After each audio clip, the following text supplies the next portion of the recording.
Assalamualaikum warahmatullahi wabarakatuh. Selamat sore pemirsa. Alhamdulillah di sore hari ini kembali saya dapat menyapa Anda di Nune Channel. Dan saya berharap Anda dalam keadaan sehat, bahagia dan senantiasa dalam lindungan Allah Subhanahu wa taala. Amin. Amin ya rabbal alamin. Ya, baik pemirsa, di kesempatan sore hari ini kita akan mengupas sebuah tema kaderisasi Nahdlatul Ulama di wilayah Majelis Wakil Cabang Nahdlatul Ulama Purwosari. Siapa yang ada hadir menemani saya di sore hari ini? Setelah ini saya perkenalkan kepada Anda.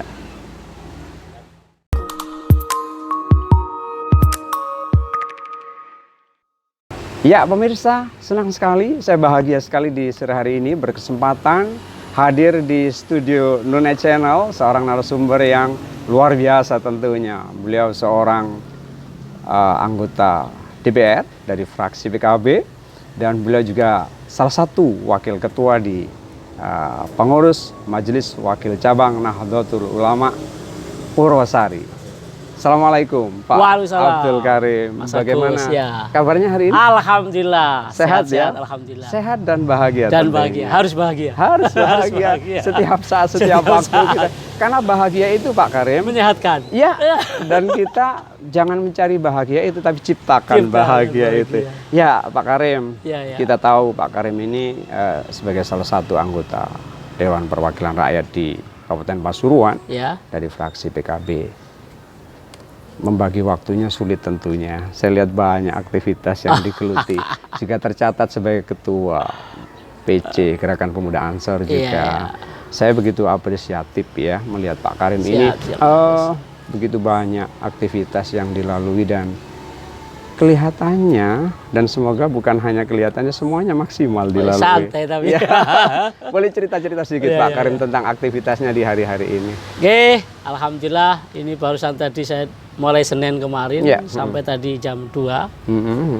Dari giat jam 2 tadi ya? Karena kita ada jadwal untuk ini. Ada giat ini akhirnya saya segera pulang dan langsung setelah saat asar geser ke sini. Dan setelah maghrib ada acara MWCNO. Iya. Setelah Isya acara-acara Ansor. Persiapan akreditasi. Padat sekali ya. Padat sekali. Tapi kita harus senang.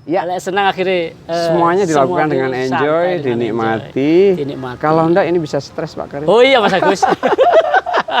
Ya Pak Karim, fokus kita di sore hari ini kita akan membahas tentang sesuai dengan bidang yang diampu oleh Pak Karim. Wakil ketua yang membidangi kaderisasi. Iya Mas Agus. Cukup vital ini. Karena bagaimanapun sebuah organisasi apapun itu, terutama NU yang kita sudah besar secara kualitas, secara kuantitas di negara kita ini, kita sebagai ormas terbesar. Kalau sampai terjadi kaderisasi ini macet, ya bukan tidak mungkin. Kebesaran ini hanya tinggal cerita begitu. Nah, Pak Karim, boleh disampaikan update terkini dari kondisi kader-kader kita di NU ini. Gimana Pak Karim? Oke, terima kasih Mas Agus. Kami di MWCNO Purwosari ngomong terkait kader dari IPNU, IPPNU, ini kan juga kader ya. Ansor, Banser, Fatayat, dan Muslimat, yang jadi Fatayat jadi Muslimat. Ibunya. Jadi saya selaku wakil ketua yang membidangi kaderisasi dan organisasi. Alhamdulillah ranting-ranting NU yang masih belum ada IPNU, IPPNU, tapi kalau Ansor insya Allah semuanya sudah ada.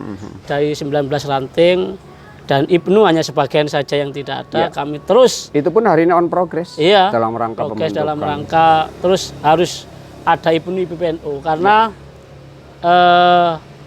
kader utama di IPNU, IPPNU ini. Bagaimana sekiranya nanti kader NU sudah masuk di Ansor atau di Fatayat, ini kan harus pernah ada di IPNU, IPPNU. Insya Allah lebih mengerti dengan apa itu NU kalau sudah pernah ada IPNU, IPPNU. Lebih matang penggodokannya. Ditambah lagi akhir-akhir ini di MWCNU beberapa kali mengadakan pendidikan kader penggerak. Seberapa signifikansinya Pak Karim dari pelaksanaan PKPNU ini? Setelah ada PKPNU di Purwosari ini, pengurus jadi semangat Mas Agus. Begitu ya. Pengurus jadi semangat. Lebih totalitas? Lebih totalitas. Periode yang kemarin Pak Haji Sutaji ini belum mengadakan PKPNU yang awal-awal periode Pak Sutaji itu di periode pertama. Ya, di periode pertama. Itu kita bingung mencari pengurus. Saya juga baru masuk di bendahara, wakil bendahara waktu itu. Jadi kita ngomong terkait NU apapun kita agak kerepotan karena kita kekurangan kader.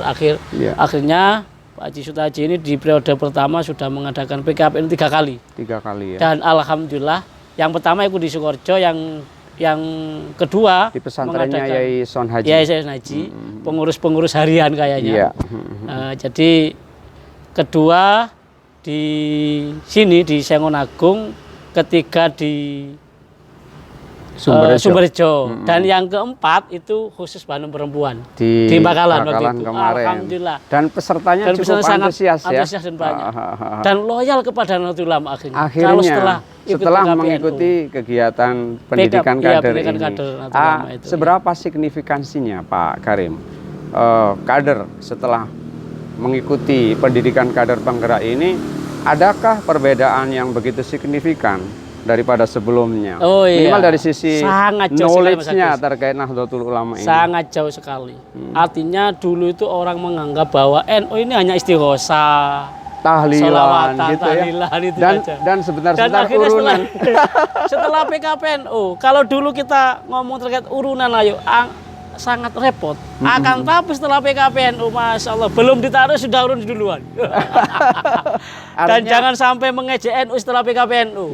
Aduh langsung. Karena di situ ada strategi bagaimana. Sangat loyal sekali. Strategi mengenali siapa lawan, siapa teman. Siapa kawan. Begitu luar biasa ya pendidikan kader penggerak ini.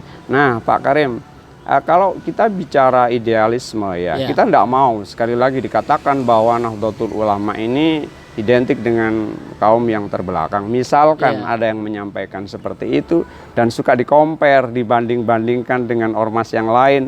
Tentu dalam hati kecil kita tidak mau dong. Iya kan? Jangan dibanding-bandingkan. Jangan. Si ini Farel aja sudah bilang di hadapan Pak Jokowi loh. Ojo dibanding-banding. Kita punya style sendiri. NU ini punya model style. Sendiri. Iya, apalagi kita dipesankan oleh para muassis para pendahulu. Bahwa NU ini tawazun, tawasud dan tasamuh berimbang. Bagaimana toleransi itu begitu kita gaungkan di negara kita yang akhirnya saya pikir sumbangsi dari Jamiah ini begitu luar biasa loh. Bagaimana menjaga keamanan, konflik horizontal tidak pernah terjadi. Dan ini sumbangsi dari Nahdlatul Ulama begitu luar biasa. Nah, menurut Pak Karim sebagai wakil ketua yang membidangi kaderisasi, sebenarnya Pak Karim profil yang ideal seorang kader NU sebenarnya harusnya bagaimana Pak Karim? Ya tadi yang disebut Mas Agus tadi, sebenarnya kita ngomong terkait kader jangan dipaksa. Dia harus dari hati nurani sendiri. Bahwa ikut NU ini tidak paksa oleh orang lain dan tidak terpaksa. Kenapa? Karena memang di NU ini memang menurut Mas Agus tadi kayaknya kurang greget, kurang apa, profilnya kurang bagus. Akan tapi justru kalau kita terjun ke desa-desa, justru orang-orang tuh melihat orang-orang NU itu lebih nyantai, lebih tidak memaksakan diri, harus begini, tidak, kan begitu. Sebenarnya orang itu lebih seneng begitu, lebih seneng santai, lebih seneng kita berjuang kok dipaksa-paksa kan begitu. Makanya ngomong kader Nahdlatul Ulama, monggo siapa yang ikut, kalau nggak mau ya terserah, jangan sampai dipaksa. Akan tapi kita dekati bagaimana caranya sahabat-sahabat kita ini ikut, bagaimana ikut NU ikut dengan senang hati. Yang penting senang loh Mas Agus. Ya tadi ngomong enjoy enjoy lah. Nyaman begitu. Apapun yang dilakukan kalau dengan senang, dengan bahagia, insya Allah nikmat. Insya Allah nikmat. Dan menyehatkan. Dan menyehatkan. Gitu loh. Baik, jadi kalau terpaksa akhirnya kan sakit akhirnya. Kalau kita bicara di wilayah kita, di wilayah MWCNU yang terdiri dari 19 ranting kita berani mengklaim berapa persen dari jumlah masyarakat yang ada di Purwosari ini warga Nahdliyah? Insya Allah 98% insya Allah. Gitu ya. Ada data real itu. Data belum sih, masih karena begini. Kalau ngomong terkait setiap ranting itu kayaknya ngomong kalau kita turba terkait ngomong kaderisasi, ngomong apapun ke turba ke ranting-ranting Bilangnya di desa itu 100%. Di sini 100%, rata-rata begitu. Tapi insya Allah ya 98%. Ya. Kadang yang menjadi karena nggak ada yang ngomong di sini tidak ada NU, tidak ada begitu. Contoh saya kemarin di ranting, salah satu ranting, bilangnya di sini itu tidak ada yang tidak NU, semua NU lah. Wah, kayak begitu kan. Berarti kan kita juga ngomong-ngomong data kan masih belum juga. Iya. Tetapi statement dan pernyataan dari masing-masing pengurus ranting seperti itu. Mengklaim gitu. seperti itu. Rata-rata nggak ada yang hanya sekian persen, nggak ada. Iya. Tetapi apa yang disampaikan ranting betul apa tidak? Ya kita kan belum sampai mendata betul gitu. Cuman ketika Lailatul Istimewa digelar, yang datang separuh. Tapi insya Allah banyak. Jadi setelah kemarin musran di ranting-ranting itu mengadakan Lailatul Istimewa, itu setelahnya banyak sekali. Luar biasa. Antusias ya? Antusias. Dan kita sampaikan saat waktu musran itu, tolong diusahakan pelantikan di ranting masing-masing, karena termasuk sosialisasi kepada warga masyarakat situ, biar tahu bahwa sama yang jadi pengurus. Kadang-kadang kalau pelantikan dijadikan satu di MWC, yang mengikuti sedikit, hanya dan yang menyaksikan saja. Hanya yang menyaksikan hanya sebagian orang, ya pengurus juga. Betul. Pengurus A dilihat pengurus B, kan begitu. Tapi kalau di ranting masing-masing itu kurang lebih sampai 300 orang yang datang, ya 500 orang. Berarti kan semua tahu bahwa dia pengurus. Kenapa? Karena di ranting juga ini termasuk bagian saya kan di organisasi. Karena di ranting itu tidak seperti kemarin pengurusnya hanya beberapa orang saja. Sekarang kan ada PAR. Setiap berbasis RT. Iya, berbasis RT. Setiap RT akhirnya kalau yang ada pengurus PAR, kadang-kadang setiap RW ya. Kalau yang sampai desa banyak itu RW. Satu RW kadang-kadang pengurusnya 11 orang. Nah kalau ada 7 RW, nah akhirnya berapa orang? Belum pengurus rantingnya. Dan saya sarankan yang menjadi pengurus ranting jangan merangkap menjadi pengurus PAR. Biar banyak lah. Iya. Ngomong terkait satu desa kadang-kadang sampai 7.000 orang. Ya hak pilih lah maksudnya. Saya kan ngomong hak pilih. Sampai 4 pengalaman. Iya, 4.000 orang. Tapi pengurusnya hanya 10 orang gitu loh. 10 orang ngurusi uang 4.000 lah. Agak kerepotan. Perbanyaklah pengurus. Ternyata orang-orang jadi pengurusnya semangat semua. Semangat. Ketika diakomodir. Sebelumnya ini gak ada yang mau. Coba semua, coba. Ternyata ya banyak. Antusias pelantikan banyak yang datang. Antusias kan? Iya. Nah, jadi kemarin itu orang-orang pesimis, koyok-koyok kerepotan golek pengurus. Ternyata kepindah di pengurus kabeh ya. Iya. Nah, Pak Karim, di tengah-tengah era digital, kemajuan teknologi yang begitu luar biasa. Hal ini dibarengi dengan kebebasan informasi yang begitu luar biasa. Kita tahu hari ini kita klik Pak Jokowi berada di mana tahu. Iya tahu. Iya. Joe Biden sedang aktivitas apa tahu. Iya, Mas Agus, hanya klik saja. Nah, di luar itu serangan dari dalam tanda kutip kelompok-kelompok sebelah begitu luar biasa menyerang NU ini, dan tidak banyak kader-kader kita di bawah itu yang secara indirect, secara tidak langsung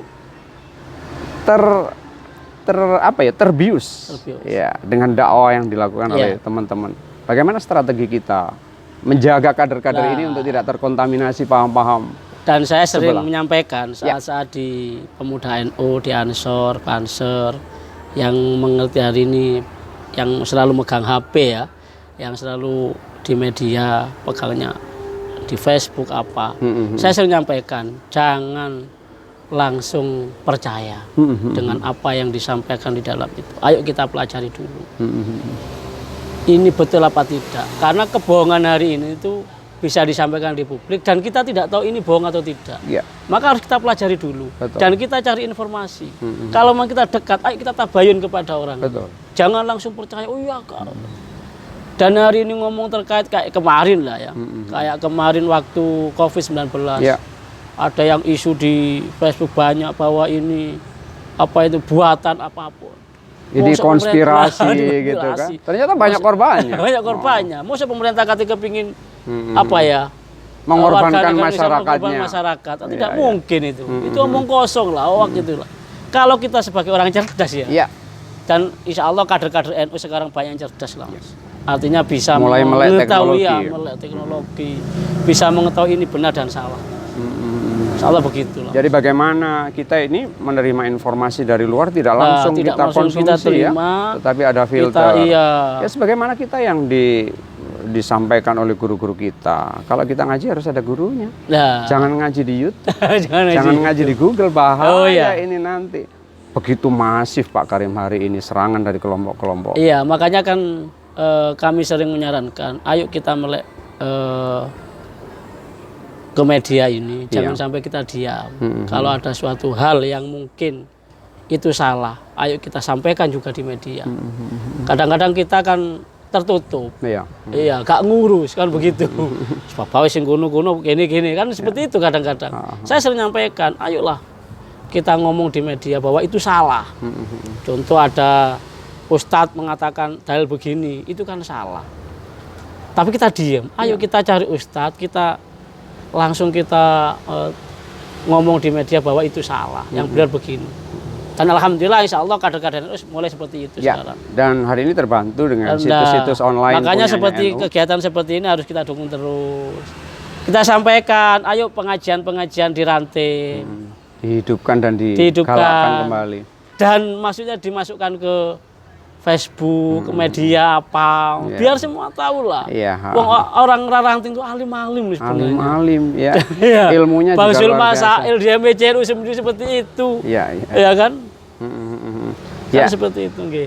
Jadi bagaimana membentengi kader-kader ini dari paham-paham ya. Yang kita tahu memang masif hari ini. Serangan dari kelompok-kelompok yang notabene tidak suka dengan besarnya NU, ini yang sangat-sangat perlu kita antisipasi. Nah, Pak Karim, kita tahu bahwa gerakan real dari Nahdlatul Ulama ini ada di ranting ya, karena bagaimanapun gerakan yang kita tahu amaliyah Nahdlatul Ulama yang memang berjalan ya di ranting-ranting itu. Nah, boleh disampaikan pesan mungkin dalam kapasitas coverage area kerjanya Pak Karim sebagai wakil ketua yang membidangi kaderisasi. Apa kira-kira yang dipesankan kepada pengurus ranting agar kaderisasi ini juga tidak macet? Tidak macet.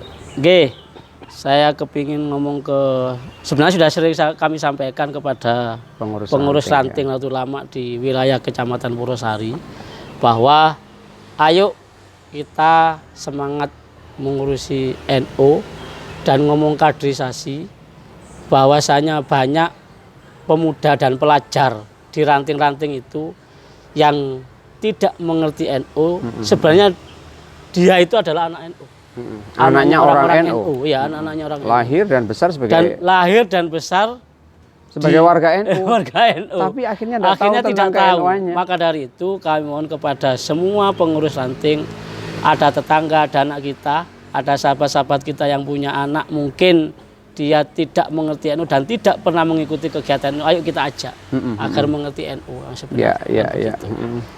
Dan kita kepinginlah warga NU ini mengerti dan paham betul kepada Nahdlatul Ulama dan cinta NKRI dan cinta Nahdlatul Ulama.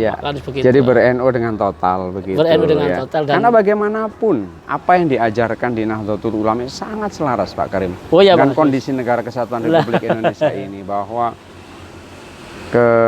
keberagaman yang ada di negara kita ini sudah diatur. Kita harus toleran. Kita harus menghargai terhadap perbedaan yang ada. Bagaimana kita terdiri dari 17.000 sekian suku bangsa. Ini kalau tidak diterapkan tasamuh ini, ya bisa konflik horizontal ini akan terus-menerus terjadi. Nah, di samping itu Pak Karim, untuk segmen pemudanya, Pak Karim kan ada di Ketua Pengurus Cabang Gerakan Pemuda Ansor. Mungkin bisa disampaikan kepada teman-teman pemuda yang ada di ranting-ranting ini.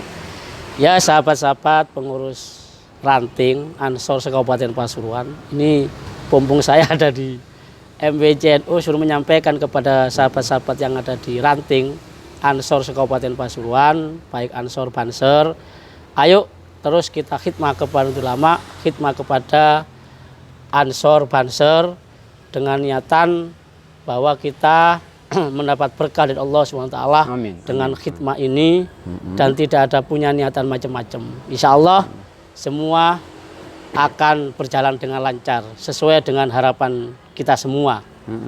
Mungkin hanya itu, matur nuwun. Iya. Terima kasih Pak Karim. Bagaimanapun besar dan berkembangnya NU itu bergantung pada kader berikutnya. Ketika kaderisasi ini tidak berjalan, maka berat organisasi saya ini. sering menyampaikan ke sahabat-sahabat Ansor, 10 tahun yang akan datang, NU dilihat dari Ansor yang hari ini berjalan dengan lancar atau tidak, kan begitu. Iya. Baiknya NU, baiknya Ansor hari ini. Baiknya NU 10 tahun yang akan datang, baiknya Ansor hari ini, kan seperti itu. Iya. Kalau untuk kaderisasi di lingkup gerakan pemuda Pak Karim, saya lihat itu kan ada pendidikan.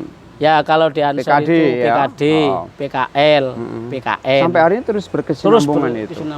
Kami mengadakan di tiap-tiap PAC. Kalau di Bansernya di Kasar, Susbalan, Susbampim, itu di Banser. Dan itu kita lihat di wilayah MWCNO juga begitu luar biasa perkembangannya. Alhamdulillah. Kemarin kita lihat di Klasar waktu di Karangrejo sampai 250 orang. Kondisi terkini Pak Karim, kita punya anggota Banser berapa?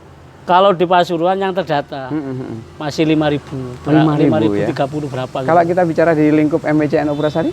Purwosari banyak Purwosari. Banyak ya. Alhamdulillah 370-an. 370. Dan itu lengkap dengan seragam. Iya, yang aktif maksudnya. Kalau di terdata seluruhnya yang tidak aktif ya banyak akhirnya. Iya. Jadi kemarin setelah kita meluluskan 250 tambah yang aktif yang lama itu 120-an. Jadi kurang lebih 370-an. Saya sering begini, teman-teman Banser ini kan selalu berada di front terdepan ketika ada kegiatan. Cuman mohon maaf, memang kita kadang lalai untuk memperhatikan. Jadi saya berkeinginan akan mengundang Satkorwil ya. Satkorion untuk hadir di studio Nunet ini.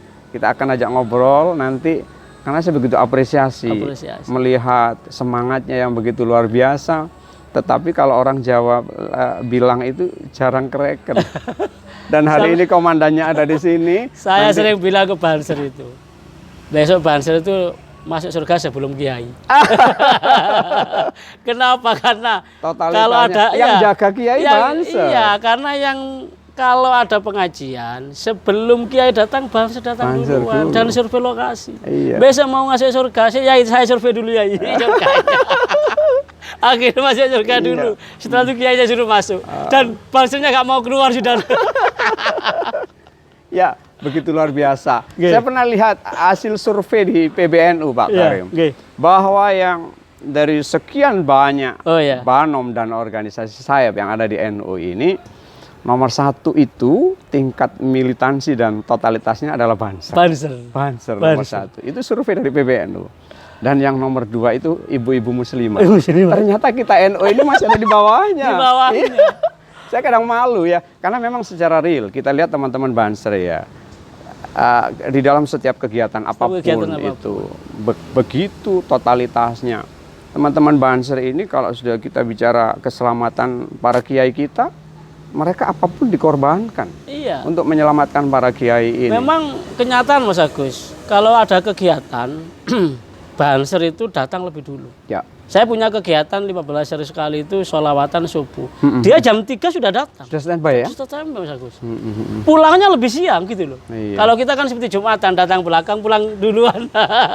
Saya khawatir gini Pak Karim. Teman-teman Banser jam 3 ini berangkat belum sempat sarapan. Nanti pulangnya belakangan, berkatnya sudah habis. Ini yang tapi alhamdulillah Banser tidak niatan seperti itu. Betul. Iya, kalau ada di bawah, kalau nggak ada ya sudah cukup.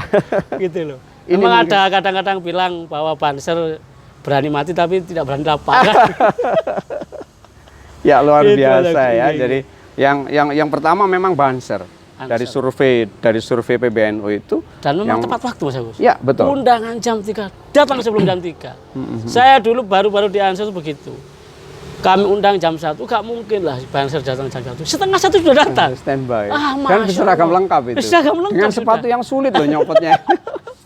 Boleh sampaikan dong apresiasinya kepada teman-teman Banser. Saya sangat semangat sekali kepada Banser ini ya. Ansor Banser khususnya di Kabupaten Pasuruan karena sangat semangat sekali. Semoga dapat berkah, rezeki lancar dan sehat selalu. Amin dan tetap semangat. Iya. Masuk surga duluan. Amin, Allahumma amin. Ya, baik Pak Karim, di kesempatan sore ini saya terima kasih sekali hadir di Sama-sama, studio Mas Agus. Nunet Channel, dan mohon nanti disampaikan kepada teman-teman GP Ansor, teman-teman Banser untuk like and subscribe channel kita untuk keberlangsungan dakwah di Media Center MBCNO Purwosari ini ya. Jadi itu mungkin kebersamaan kita di sore hari ini. Terima kasih Pak Karim. Sama-sama, Mas Agus. Sehat selalu untuk banyak tugas yang diemban. Amin. Mudah-mudahan senantiasa sehat, senantiasa berkhidmah kepada masyarakat. Amin. Berkhidmah kepada Jamiah Nahdlatul Ulama. Amin. Dan insya Allah menghadirkan keberkahan. Amin. Untuk Pak Karim. Amin. Allahumma amin untuk Pak Karim secara pribadi, keluarga dan seluruh masyarakat. Amin. Tentunya. Baik pemirsa, demikian tadi bincang-bincang saya dengan salah satu wakil ketua bidang kaderisasi di MBCNO Purwosari, Bapak Abdul Karim. Insya Allah kita akan berjumpa lagi di kesempatan yang akan datang. Saya akhiri wallahul muwaffiq ila aqwamit thoriq. Wassalamualaikum warahmatullahi wabarakatuh. Waalaikumsalam warahmatullahi wabarakatuh. Terima kasih.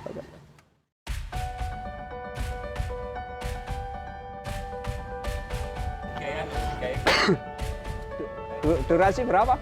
Cukup ya? Ya? Sip, ya seperti biasa Pak Karim. Kita pakai durasi biar yang lihat nggak bosen. Iya. Tapi hidup banget tadi. Tadi selain narasumber milenial aku seneng. Amin. Iya. Saya keluar dari ini, walau narasumbernya waktu top. Wes. Nanti teman-teman diminta untuk ini Pak Karim. Iya. Di share dan di ini kan.